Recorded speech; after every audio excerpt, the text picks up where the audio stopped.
It's a beautiful day, Patty. Really? Seems kinda normal to me. Now that you mention it, yes, it is a normal day. I just felt like saying that. What? You know, sometimes you really get on my nerves.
Hey, let's chat. Want to hear about all the depraved serial killers I've encountered so far? No, thank you. Forget what I said. Ugh.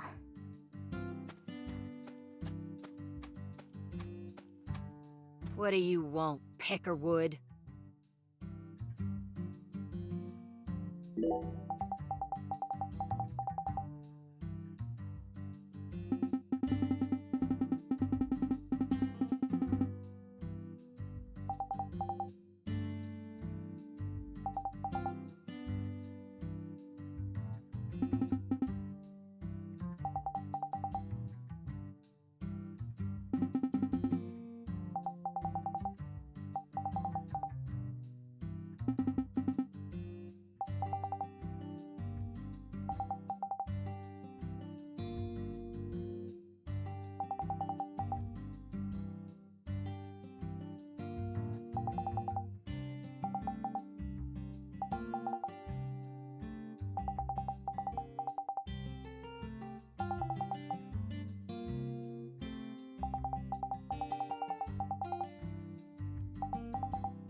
What do you want, Peckerwood?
What'll it be, honey?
Looks like a case of bad timing, Zach.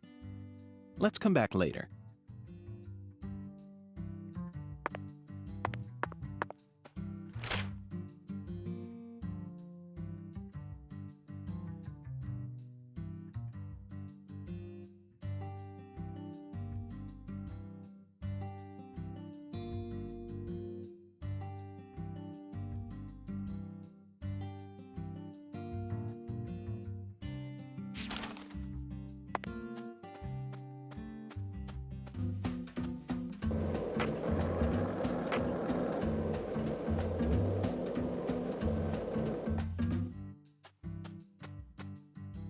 Bad timing, Zach. We need to place the figurine in front of her house when she's home. Otherwise, it'll be useless. Let's come back later.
So, what do you think of him? Yes, I'm talking about him.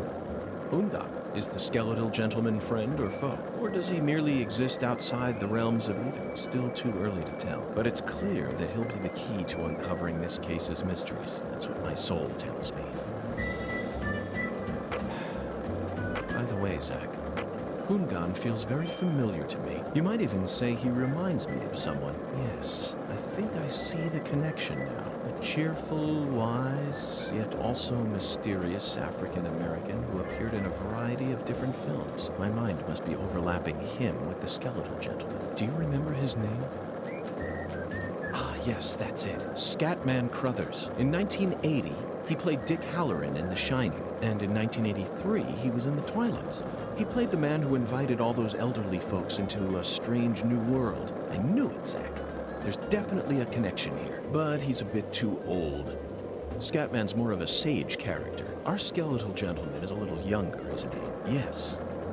They have different body types, but what about Forrest Whitaker? He made his debut in 1982 in Fast Times at Ridgemont High. Then he was in Platoon, and The Color of Money, both released in 1986, followed by Good Morning Vietnam in 1987. Oh, and he was in Bird in 1988. What an impressive filmography. Across the 80s, he transformed his rough, young image into a more cheerful, wiser one. That's why the 80s can also be described as the decade that built up Forrest Whitaker's career. I firmly believe that he'll win an Academy Award for Best Actor someday. Yes, I'm sure it's right around the corner. He'll most likely wait until the time is ripe.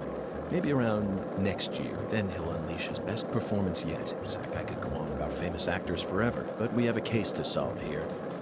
Let's table this discussion for now.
You can tell this town was built by a very methodical person.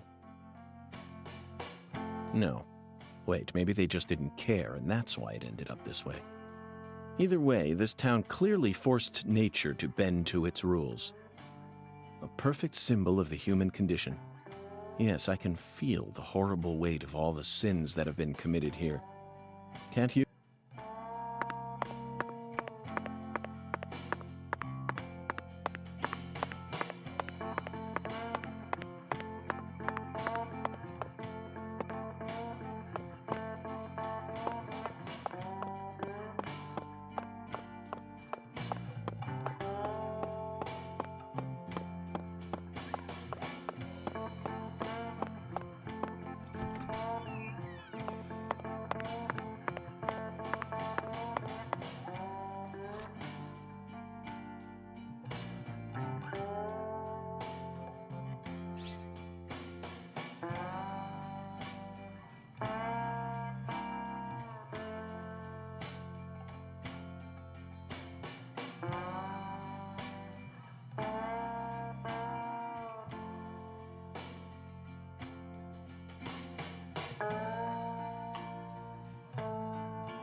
King size, made in France. It looks soft enough to alleviate all our exhaustion. Zach, even though the Bureau is paying for this, it's still tiring to have to live out of hotel rooms day after day. Nothing beats getting a good night's sleep in your own room.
Zach, it appears to be closed. Let's come back during business hours.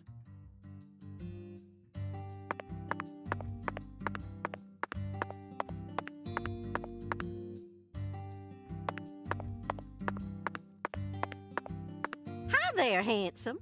How's your day coming along?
Hey there, Mr. York. Looking sharp as usual.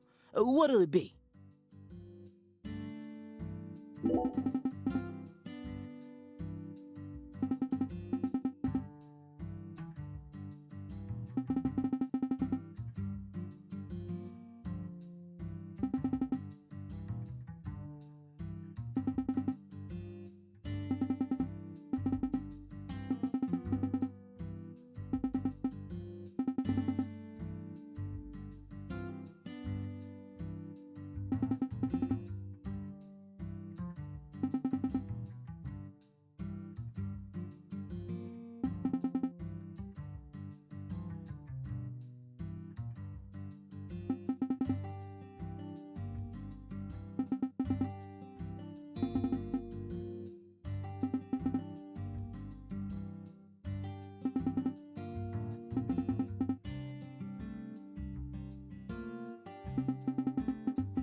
It's a beautiful day, Patty. Really?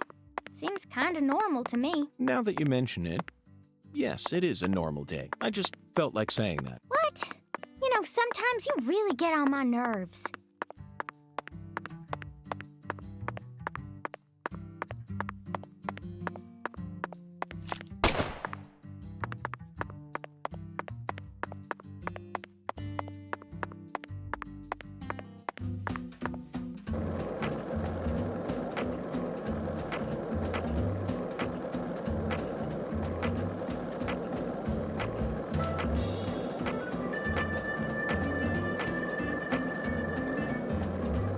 Did you notice it yet? The streets in New Orleans were a mess.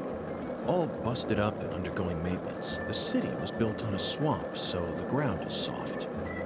All it takes is some heavy rain to cave it all in. There were also a lot of places where large tree roots were pushing up parts of the asphalt and the sidewalk. Those bumps were dangerous even when we still had our car, remember? But this town is different. The streets are all paved so cleanly that we can skate along them without a care in the world. And there's hardly any trash or graffiti to be found anywhere. The Clarksons truly do control this place. For better or worse, it's a good example of how allowing certain people to rise to power can have positive effects as well. Also, don't you find that Southern people are remarkably friendly, even to total strangers? Both here and in New Orleans, I've been amazed at how cordial everyone is. Is it just the way things are down here? You certainly don't see that sort of thing in New York or D.C. They never stop to chit-chat, especially when ordering food. They only say what's necessary, without any decoration. A customer only makes eye contact with the waiter about once every 3 times they interact. But that's just how it is. Isn't that right, Zach? The human relationships here are as fluid as an inorganic mechanism running on the smoothest, purest oil there is. And it feels strangely comfortable after spending time in New Orleans and coming here. I think I'm starting to like the Southern disposition. They even have their own breed of bizarre crimes. And besides, the New Orleans area is famous for its paranormal culture. I'm sure it'll entertain us somehow. It's still a bit of a ways off, but perhaps we can also do a little case study for our post-retirement plan. What? You still think it's too early for that? I wouldn't say so.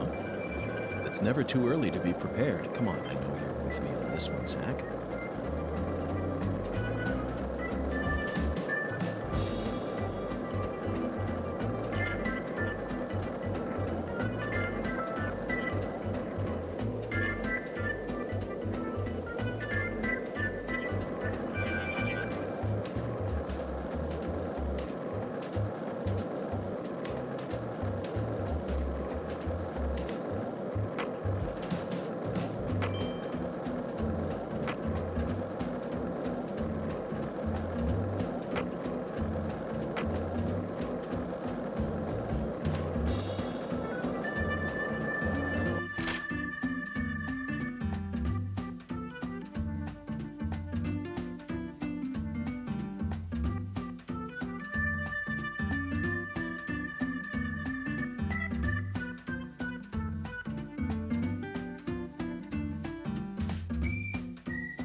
Zach, it appears to be closed. Let's come back during business hours.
Hey, Zach, it looks like we were right on the money. Tracing the Sang Rouge distribution route led us right to Louisiana. You know what that means. We've got a hot hand, and Lady Luck's given us far more favor than she ever has before. We just happened to hear news about Lisa's murder while sitting in a bar during our vacation in New Orleans. That certainly wouldn't have happened if we had stayed in D.C. They would have given the case to another special agent, or maybe even to the state, and then we never would have found it. In the end, it would have been shut up in that vast, desolate evidence vault along with all the other cases, marked by nothing but a first-degree murder tag buried in a soggy grave at the bottom of a sea of data. That would have been its fate. Instead, it traveled from person to person until it finally fell right into our lap. Things always work out that way for us. We've traveled all over the United States trying to track down Sang Rouge. We can't let this chance pass us by, can we, Zach? We need to find some sort of clue before this southern sun melts it all away.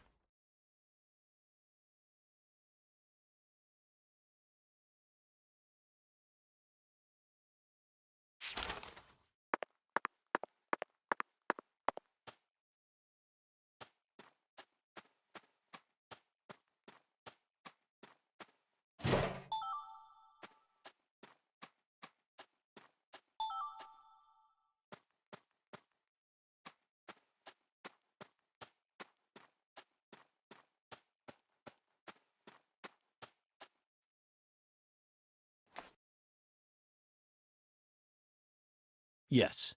Perfect.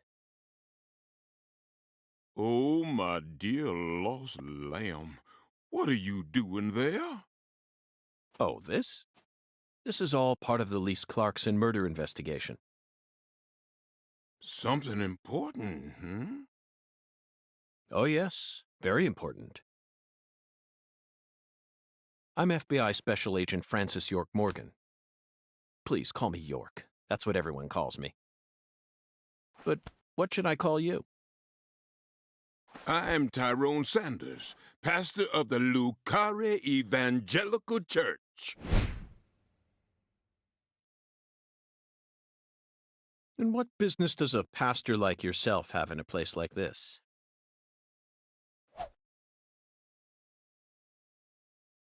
Well, I live over across the way there. Do you have an intimate relationship with Mrs. Carpenter? Why? Why in the world would you suggest such a pitiful thing? Lordy, lordy. How could I ever become intimate with one who is so devoid of faith? After she lost her husband, she stopped coming to church. All she does all day is bowl. She even pruned the shrubbery in that pitiful fashion. Yes, truly pitiful. And did you see that hideous ox of a dog she owns? Pitiful with a capital P. I tried speaking with her, but she shows no intention of changing her ways. Yes, I fear she never lends an ear when the good Lord reaches out to her. Indeed, I pity her from the bottom of my heart. So you've been spying on her out of pity? Spying? I'm merely awaiting the chance to lend her a helping hand. You'd best be careful, too. This town harbors much more danger than you're aware of. If you ever find yourself in need of salvation, feel free to stop by our church whenever you like. Our church also functions as a clinic. Someday, you may need our help. Zach, did you hear that? Pitiful. Try saying that to someone in the city. They'd instantly slap you with slander or defamation charges. You'd be up to your neck in court papers. I doubt I'll tire of this town anytime soon. We should consider stopping by that church whenever we get a chance.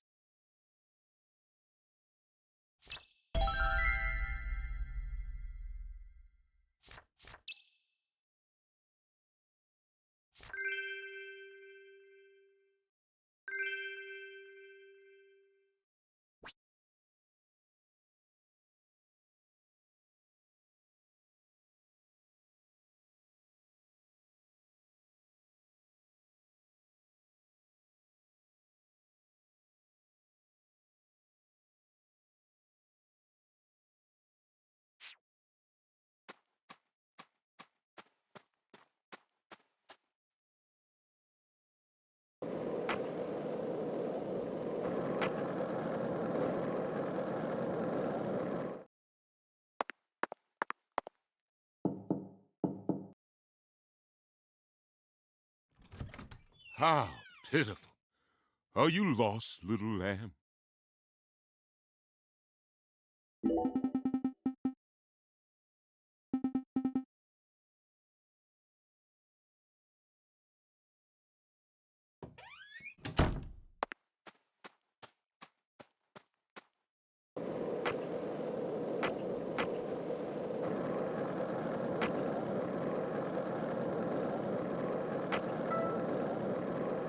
Hey, Zach, it looks like we were right on the money. Tracing the San Rouge distribution route led us right to Louisiana. You know what that means. We've got a hot hand, and Lady Luck's given us far more...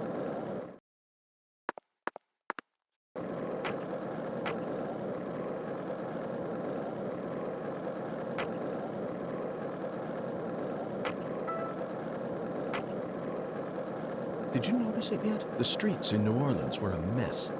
All busted up and undergoing maintenance. The city...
I'm very satisfied with the decorations and the size of this closet, Zach.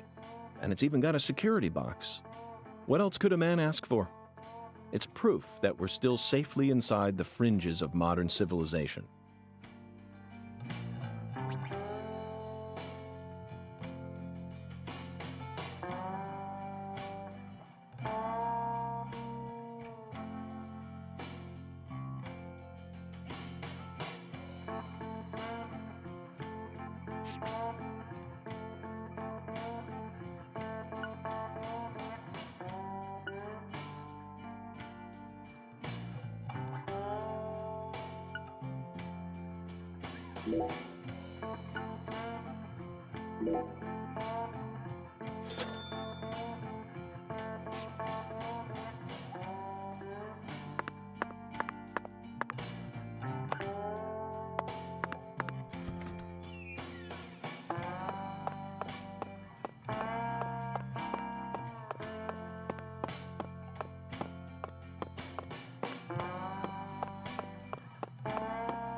My restaurant serves only the highest quality Creole cuisine.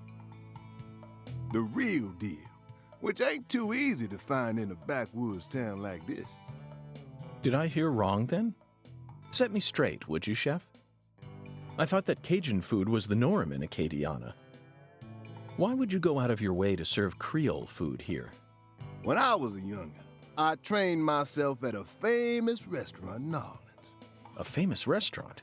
That's incredible. Was it Arnaud's? Antoine's? No, don't tell me, I got it. Brennan's, right? None of those, actually. But that place taught me how to really cook. Go on and try something, you'll see. Very intriguing.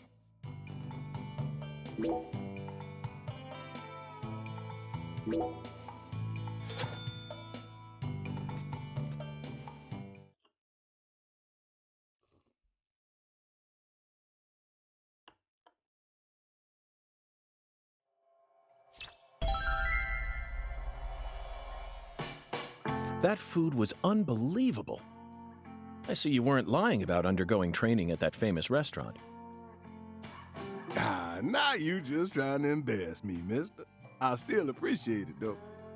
And you must have undergone some rigorous training in order to gain such refined technique. You put so much care into preparing everything just right. And your manipulation of that low-temp flame in order to bring out such a pleasant fragrance, simply perfect. This is true Creole food. You have to tell me now, which famous restaurant did you train yourself at? Come on, Chef, we need to know. Zach and I are begging you. Ah. You drive a hard bargain, mister. All right, I reckon I can give you a hint. Really? Oh, just a hint now. Fine, we'll take it. Just say it. It's the restaurant that serves the most famous fried chicken in all of Louisiana. Crispy, crunchy. You know what I'm talking about? Bonafide fried chicken. No, you can't mean... Oh, yeah. I'll bet they worked you pretty hard. Mm-hmm, you betcha. So that's how you acquired the mental fortitude necessary to cook such amazing food. Oh, my time there taught me just how tough city life really is. Amazing.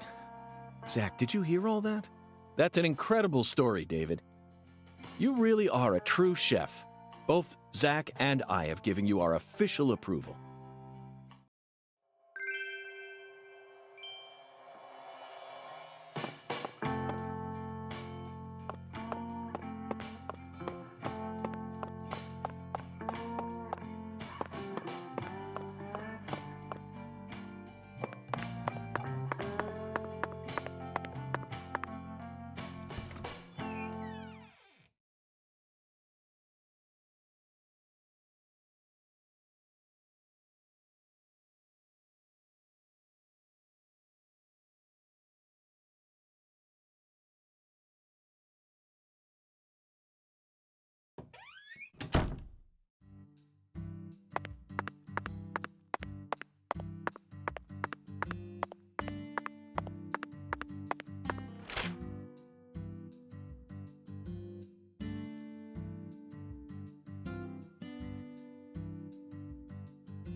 Sorry for the wait, Patty.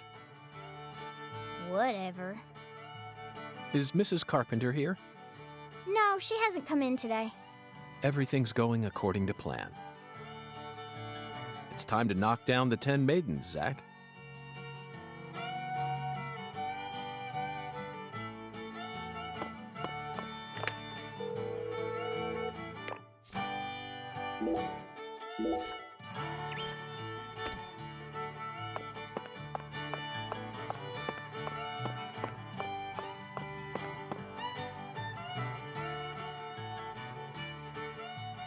Oh, my Lord, y'all are back?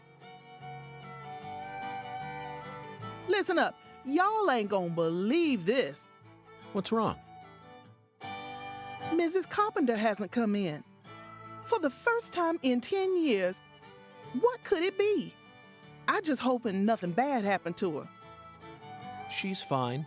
You have my guarantee. Oh, my Lord. I reckon if an FBI agent like you is convinced, then I should be too.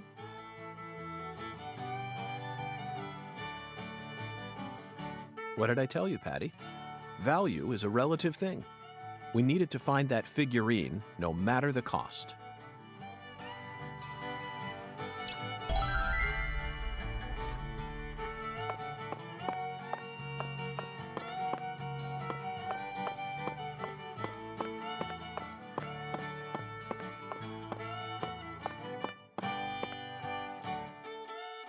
You really wanted to bowl that bad? They don't have bowling alleys in the city no more? Wrong, Patty. I have absolutely no interest in bowling. Tossing a heavy ball at lined-up pins? Where's the fun in that? You can't even call this a sport. It's a game for cavemen. Nonsense. Utter nonsense. Then can I throw the ball instead? Absolutely not, Patty. This is part of the investigation. I need to do this myself, no matter how stupid it may be. You're the one who's stupid. Sure looks like you're having fun to me.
Oh, looks like I finally earned myself a rival.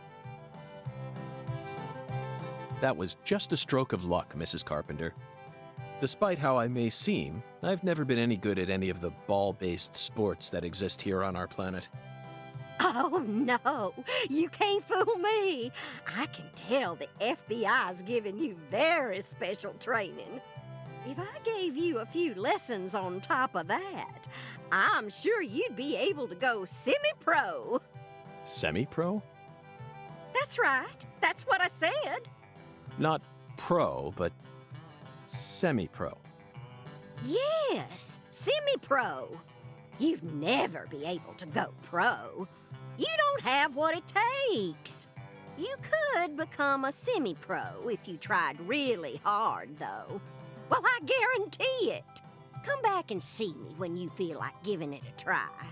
I'm sure my husband would forgive me if I let someone like you borrow my lane.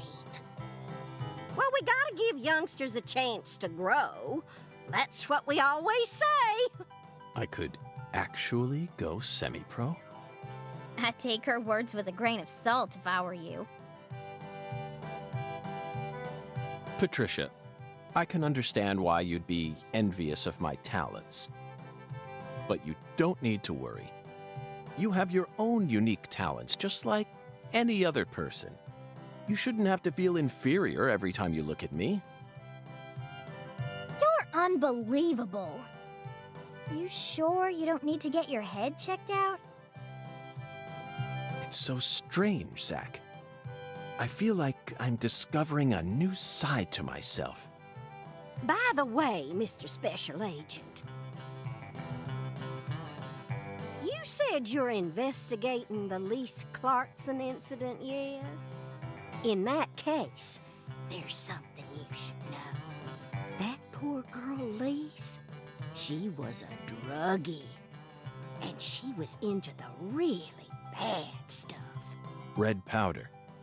Oh, no wonder the FBI picked you. You already figured out that much. Well, the reason Lise turned into such a little hoodlum is because of her mother, Galena. Galena? Mm-hmm. A mother only in name. Oh, as far as I'm concerned, she's still nothing more than a child herself. Oh, dressing up in fancy clothes, always out on the town somewhere. Children giving birth to children. If these aren't the end times, well, I don't know what is. Oh, and they were always cooped up in that jazz bar. Galena wouldn't know proper parenting if it hit her in the tush. Zach, the jazz bar. We first heard about it from Patricia. It must be deeply connected with this case. And the red powder. It must be Saint Rouge. Following the Oracle and felling the 10 maidens sure paid off, didn't it? So, Mr. Special Agent, are you all finished here? Yes, Mrs. Carpenter. Thanks to you, I've gotten a new lead. Oh, then how about you mosey on and let me get back to my bowling? I need to bowl my first game of the day or else I'm gonna get rusty. Well, what are you waiting for? Get a move on! Shoo! Shoo!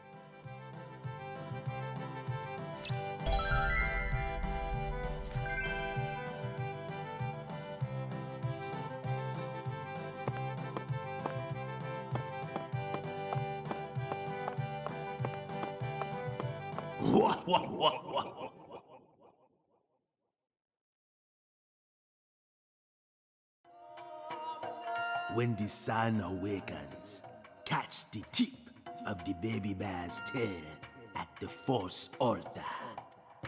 At the entrance to the other world will reveal itself to you.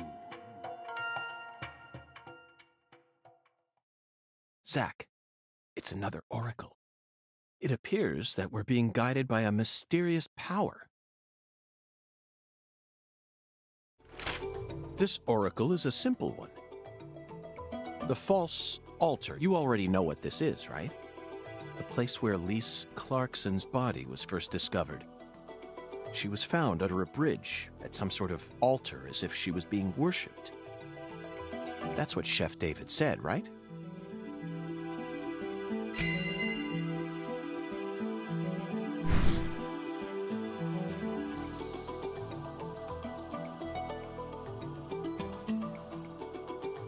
When the sun awakens refers to dawn, of course. And the tip of the baby bear's tail is the North Star. At dawn, look straight to the north from where Lisa's body was found. On the surface, this oracle may seem tricky and convoluted, but it's still mere child's play. Pathetic.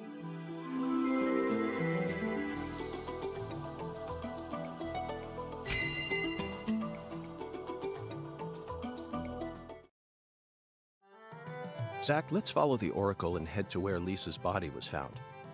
I don't know what otherworld refers to, but I'm sure we'll find out once we get there. Oracle? That's right, Patty. This case is a rather complicated one. So Zach and I are following oracles given to us by a skeletal gentleman in order to crack it.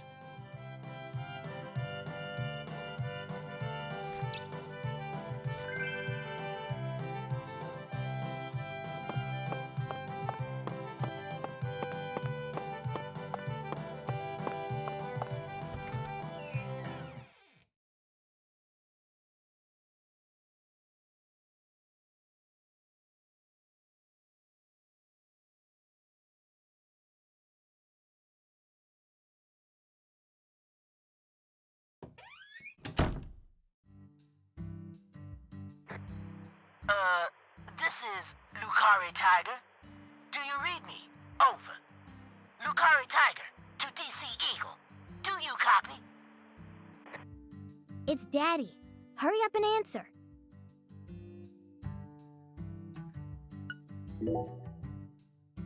This is DC Eagle. I read you loud and clear. Over. Oh, good. Mr. York. I'm sure glad you picked up. There's no point in using code names if he's just going to say my real name. Mr. York, can you hear me? Hey, Mr. York. Oh, right. Over. DC Eagle to Lucare Tiger. Is something wrong? Over. Mr. York, I got something I need to tell you ASAP. Just sit tight and listen, okay? Over. Roger, Wilco. Go right ahead. Over. I just happened to overhear some of the Clarksons talking on another channel. Apparently, Lisa's mother's been missing since early this morning. I reckon it might be related to the case, so I wanted to let you in on it right away. Oh, over. Lisa's mother. You're referring to Galena, the social butterfly? Over. Another special agent slam dunk. So, you already did a little research on her, huh? That's right. The one who's gone missing is the younger of the Clarkson sisters, and our town's queen of the night. No one can slip one past me, because I'm the ultimate FBI agent, Francis York Morgan. My proverbial hat goes off to your investigative skills, sir. Anywho, Galena used to be an actress, and she's also real pretty in the face. Draws attention wherever she goes. If you happen to spot her while you're investigating, would you let me know? Oh yeah, over. Wait. Hey, Mr. York, what do you say we cut this out, huh? Over this, over that. It all seems kind of overblown, don't you think? Besides, I reckon we're the only ones listening to this. No need to be so stiff, right? Yes, Melvin, I agree. There's no need for us to cling to formalities. Glad to hear it. I ain't never been too good with formalities, you feel me? Well, Mr. York, if I hear any more news, I'll be sure to let you know. Good luck out there. Daddy's such a goofball. Patty, do you think Galena is really as beautiful as people say? I don't know, I guess. Men just seem to like women like her for some reason. Who's more beautiful, Galena or your mother? What? Candy Woods, your mother. Melvin said she was the prettiest girl in town. How should I know? That That's a stupid question. Why is it stupid? My mom is sick. Zach, that was a bad move. We stepped right into a private matter without any shoes on. But these things are bound to happen. After all, I'm a special agent of the FBI. And there isn't an organization out there that's more well-versed in the art of infringing on people's privacy.